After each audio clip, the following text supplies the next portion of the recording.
So the first step is to simply open up the App Store and then simply search for this free app, which is called Pass2You Wallet. And then we're gonna have to simply open it. Now, once you open the app, you're gonna have to tap on the plus button and then tap on apply a pass template.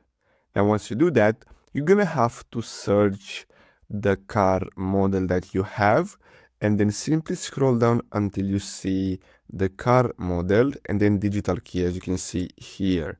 So we're gonna have to simply tap on that, and then we're gonna have to enter the details, the required details. So as you can see, we have the digital key. So tap on next in the top right corner, and here we should be able to add our details. So as you can see, so let's click on cancel here.